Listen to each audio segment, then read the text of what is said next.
Bismillahirrahmanirrahim. Assalamualaikum warahmatullahi wabarakatuh. Selamat pagi teman-teman semua. Semoga pada sehat semua ya. Tetap semangat meskipun belajar di rumah aja. Oke, kali ini kita akan membahas tentang materi konsep dasar ilmu ekonomi. Saya berharap ketika mempelajari materi ini akan membuka cakrawala kalian tentang ilmu ekonomi yang begitu indah. Kenapa saya katakan begitu indah?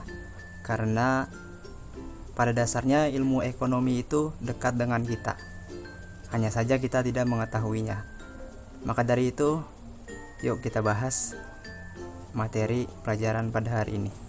Apa itu ilmu ekonomi?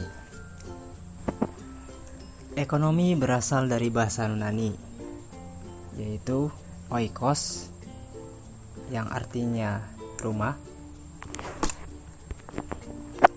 dan nomos, yang artinya aturan. Nah, jika disatukan menjadi oikonomia, yang berarti peraturan rumah tangga.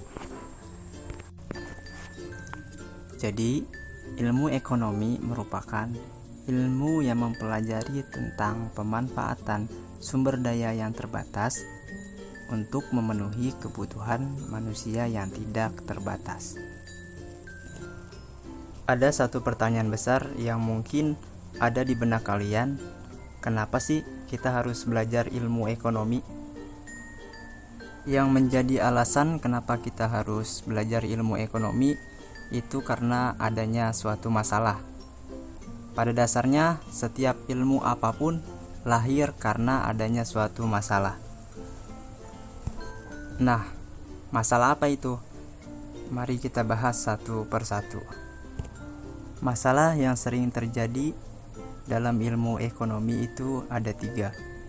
Yang pertama, kelangkaan. Kedua, pilihan. Yang ketiga, biaya peluang. Apa itu kelangkaan?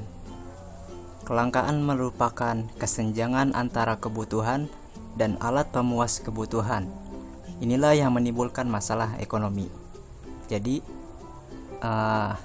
kebutuhan manusia itu tidak terbatas ya, tapi alat pemuas kebutuhannya terbatas. Maksud dari alat pemuas kebutuhan itu terbatas bukan berarti alat pemuasnya itu tidak ada ya.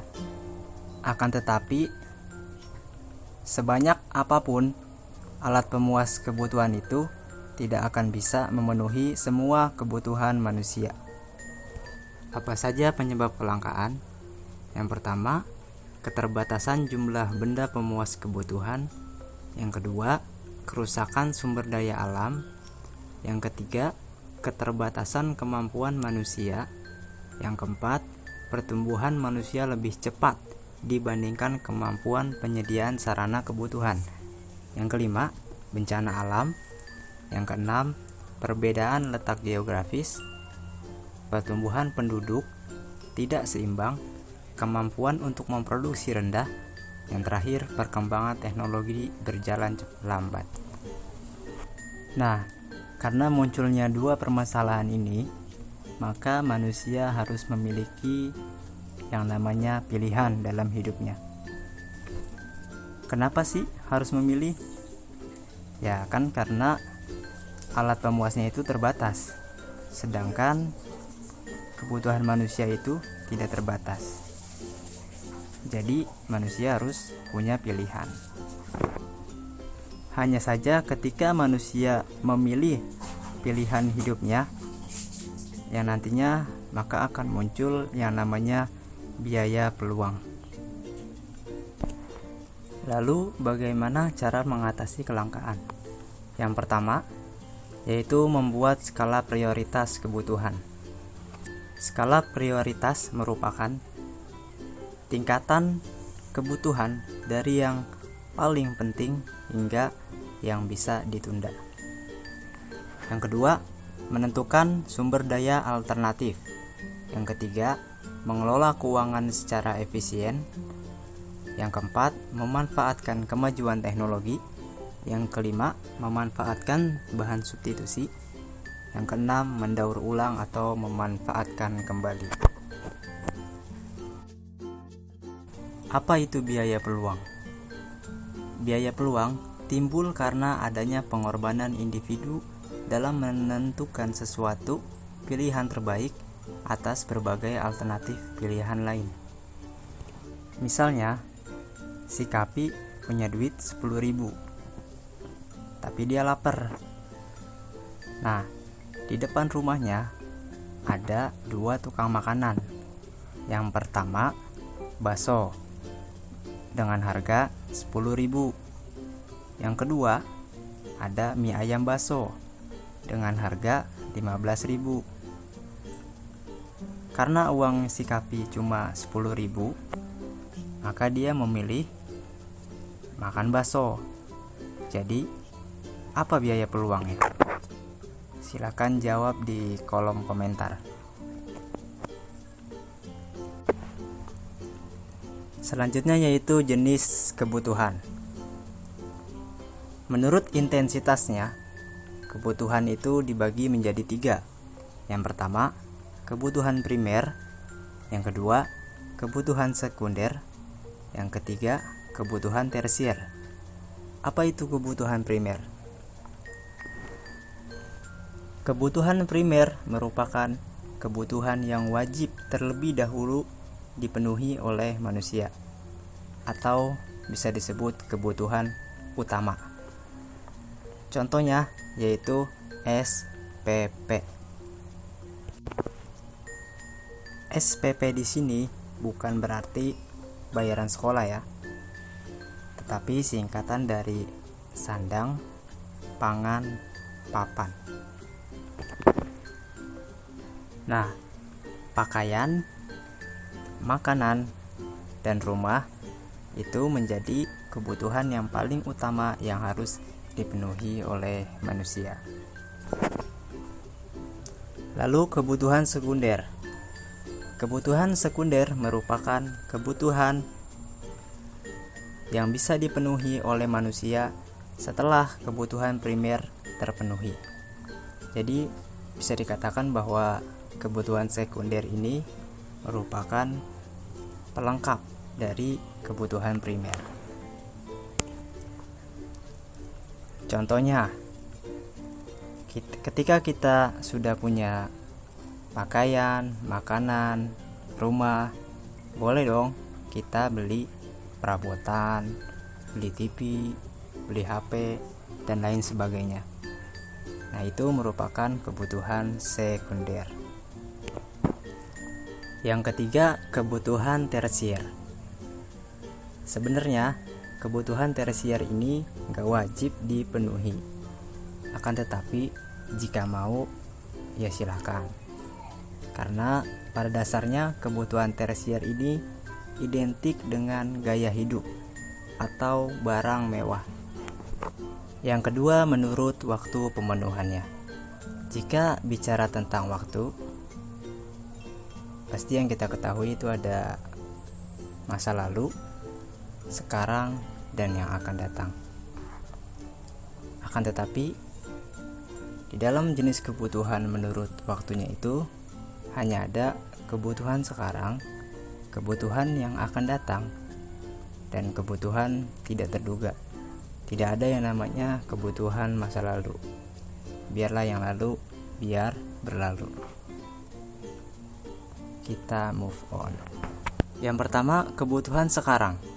Kebutuhan sekarang merupakan kebutuhan yang harus dipenuhi saat itu juga. Misalnya, kalau kita sakit, apa yang kita butuhkan? Obat ya pasti. Jadi, obat untuk orang sakit itu, jika dilihat dari waktunya, maka disebut kebutuhan sekarang. Yang kedua, kebutuhan yang akan datang. Berarti kebutuhan yang tujuannya untuk investasi di masa yang akan datang. Misalnya menabung. nabung untuk kuliah jika lulus nanti. Terus untuk apa lagi? Untuk nikah misalnya. Yang terakhir ada kebutuhan tak terduga. Apa itu? Kebutuhan tak terduga merupakan kebutuhan yang terjadi secara tiba-tiba, yang tidak pernah kita perkirakan sebelumnya. Sama seperti dia, yang suka muncul tiba-tiba dan hilang juga tiba-tiba. Contohnya, rumah si A terkena bencana alam, maka dia membutuhkan uang untuk memperbaikinya. Lanjut yang ketiga, jika dilihat berdasarkan sifatnya, itu ada dua.